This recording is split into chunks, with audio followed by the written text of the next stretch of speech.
অনেকেই তো ছুরি মাছ, লইট্টা মাছ আরও কি যেন মাছের শুটকি ভর্তা খেয়েছেন। তো আজকে আমি আপনাদেরকে দেখাবো কিভাবে পুঁটি মাছের শুটকি ভর্তা করে খেতে হয়। এজন্য প্রথমে আমি কড়াইয়ে শুটকি মাছগুলো সুন্দর করে তেল দিয়ে ভেজে নিয়েছিলাম।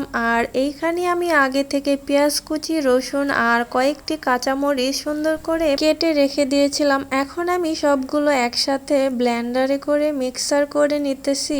এখন আর বাটাবাটির ঝামেলা নাই, এখন তো চলে আসছে আমাদের ঘরে ঘরে মিক্সার ব্লেন্ডার। তো এই পুঁটি মাছের শুটকি ভর্তা খেতে অনেক মজা হয়েছিল।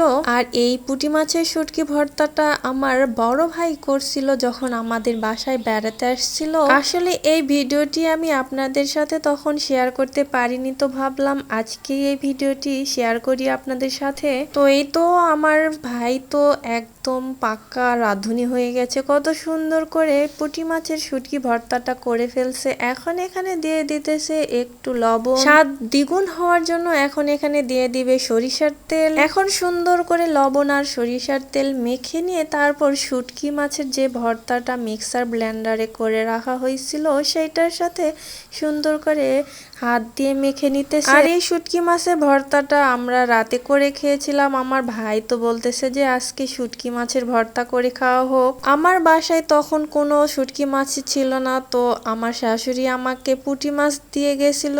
এই পুঁটি মাছের শুটকিটা দিয়ে আমার ভাই বলতেছে দে আমাকে, আমি ভর্তাটা বানাই। আমার ভাই মোটামুটি অনেক কিছুই পারে, কিন্তু এই শুটকি মাছের ভর্তাটা এতটাই মজা হয়েছিল যে বলার বাহিরে। তেমন কোনো ঝামেলা ছাড়াই এই শুটকি মাছের ভর্তাটা করা যায় অল্প টাইমেই।